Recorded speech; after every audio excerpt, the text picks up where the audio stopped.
আজ থেকে কয়েক বছর পর আপনি অন্য কারোর সাথে ঘর বাঁধবেন, আমিও হয়তো কোনো এক অপরিচিতের সাথে ঘর বাঁধব।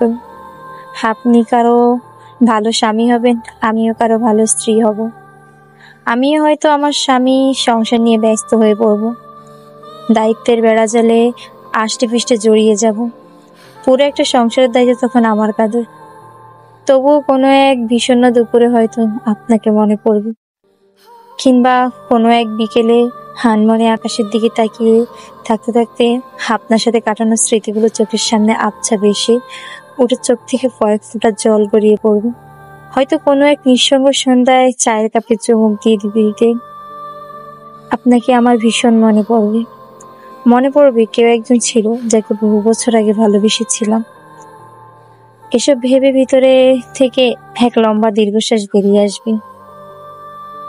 আমার মতো কি আপনারও মনে পড়বে আমাকে? কেউ একজন আপনাকে অসম্ভব রকম ভালোবেসেছিল, হয়তো মনে পড়বে না। আচ্ছা, খুব বেশি কি ক্ষতি হয়ে যেত যদি আমার আর আপনার একটা ঘর হতো, আমাদের বাবুই পাখির মতো একটা ছোট্ট সংসার হতো, রাগ অভিমান ঝগড়া খুনসুটি সব মিলিয়ে সুন্দর দিন কাটতো, আমাদের দিনগুলো সুন্দর হতো। সে আপনিও তো কাউকে না কাউকে বিয়েই করবেন।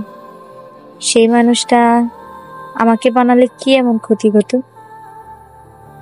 আপনি চাইলে অনেক কিছু হতো, কিন্তু আপনি চাইলেন না। তাই তো আমরা আজ অপরিচিত হয়ে, ভীষণ অপরিচিত আজ আমরা। এই এক জীবনে আপনি আমার হলেও কি এমন ক্ষতি হতো? আপনি নামক অপূর্ণতা বয়ে বেড়াতে হতো না আমাকে। আমার প্রশ্বাসে আপনাকে না পাওয়ার আফসোস থাকতো না। আপনি নামক অপূর্ণতা